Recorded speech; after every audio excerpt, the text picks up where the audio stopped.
महापुरुषों को नमन करते हुए जय भीम, जय भारत, जय संविधान। मैं संदीप कुमार आपके सामने आया हूं दूसरी कविता लेकर। एक माँ अपने बच्चे को कह रही है कि बेटा तुझे स्कूल जाना है। वो क्यों कह रही है? बच्चा जिद कर रहा है कि माँ मैं स्कूल नहीं जाऊंगा। तो माँ कहती है, एक माँ को आज मैंने देखा कैसे वो अपने छोटे से बच्चे को मार रही है। बहुत प्यार था उस माँ की मार में, तभी तो वो उस बच्चे को पुकार रही है कि तुझे स्कूल जाना है, तुझे स्कूल जाना है, कि मैं तेरी हड्डी पसली तोड़ दूंगी। माँ बच्चे को कह रही है कि मैं तेरी हड्डी पसली तोड़ दूंगी, इससे पहले तुझे भी गरीबी और लाचारी मारे मैं ही तेरी गर्दन मरोड़ दूंगी। इससे पहले तुझे गरीबी और लाचारी मारे मैं ही तेरी गर्दन मरोड़ दूंगी। जो ना गया आज तू स्कूल तो मैं तुझसे नाता तोड़ दूंगी। तुझे मेरा बेटा होने का फर्ज निभाना है, तुझे स्कूल जाना है, तुझे स्कूल जाना है।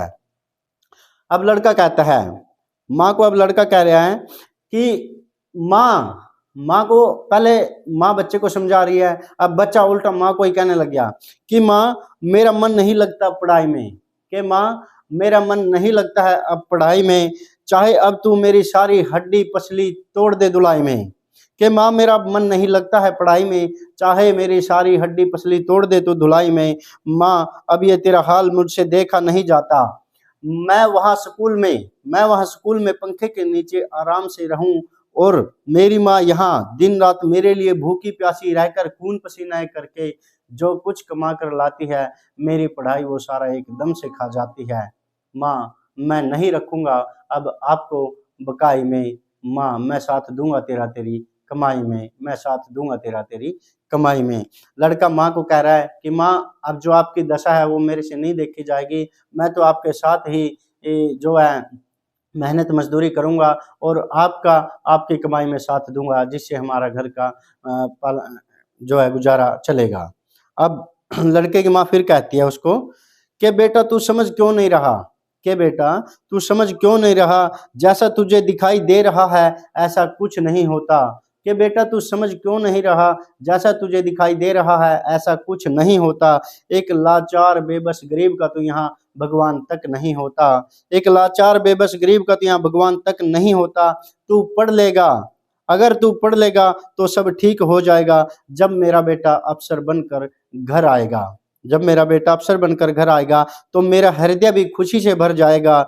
जो तू मुझे कुछ देना ही चाहता है, जो तू मुझे कुछ देना ही चाहता है तो तुझे मेरा कहना पुगाना होगा और तुझे स्कूल जाना होगा, तुझे स्कूल जाना होगा।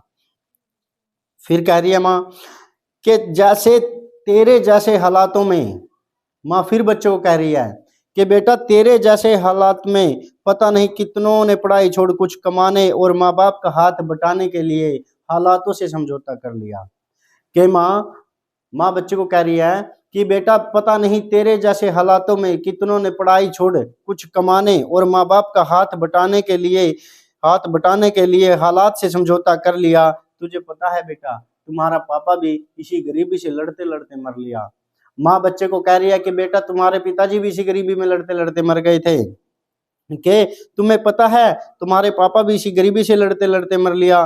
बेटा मान क्यों नहीं जाता, देख देख तेरे पड़ोस वाले घर में चार चार नौकरियां हैं आती, कि देख तेरे पड़ोस वाले घर में चार चार नौकरियां हैं आती, तभी तो इनके घर बिना बुलाए खुशियां हैं चली आती। और एक हमारे यहाँ अगर कोई मर भी जाए तो किसी को कोई रत्ती भर फर्क नहीं पड़ता, उनके यहाँ अगर किसी को कंडा तक लग जाए तो संवेदनाएं देने वालों की भीड़ उमड़ जाती है, और हमारे यहाँ किसी को कोई परवाह ही नहीं होती। बेटा तुझे हर हाल में मेरा साथ निभाना है, तुझे स्कूल जाना है, तुझे स्कूल जाना है। बस माँ, अब बेटा समझ चुका था, माँ ने जो परिस्थितियां बताई तो बेटा समझ चुका था। बेटा कहता है कि बस माँ अब रोना छोड़ दे, बस माँ अब रोना छोड़ दे, गैर दे इस डंडे को भी।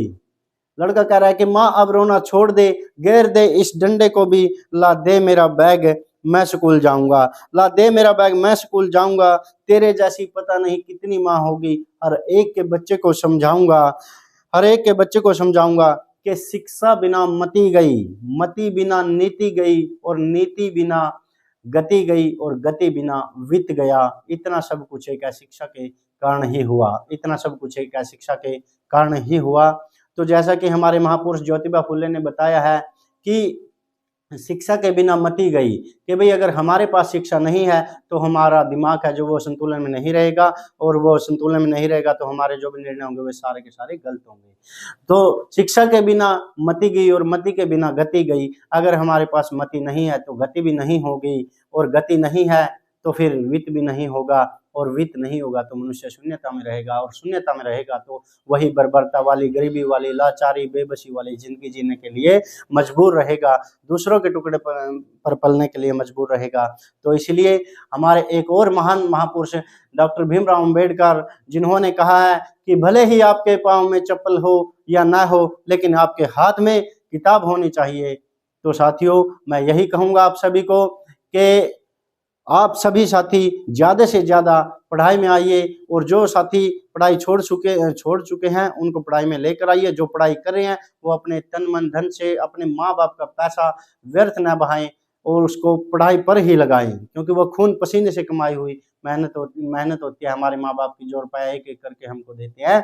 तो साथियों, मैं इस चैनल का मेरा बनाने का यही उद्देश्य है कि जितने भी साथी हमारे हैं वो सभी एक प्लेटफॉर्म पर आकर जो पढ़ाई है उसको समाज के अंदर ऐसे फैला दें कि भाई वो एक प्रकाश जो बाबा साहब ने हमें दिखाया है, शिक्षा रूपी प्रकाश, वो हम हमारे समाज में मानवता के कल्याण के लिए जो है उसका उपयोग कर सके। तो इन्हीं शब्दों के साथ आपसे मैं विदा लेना चाहूँगा। जय भीम, जय भारत, जय संविधान।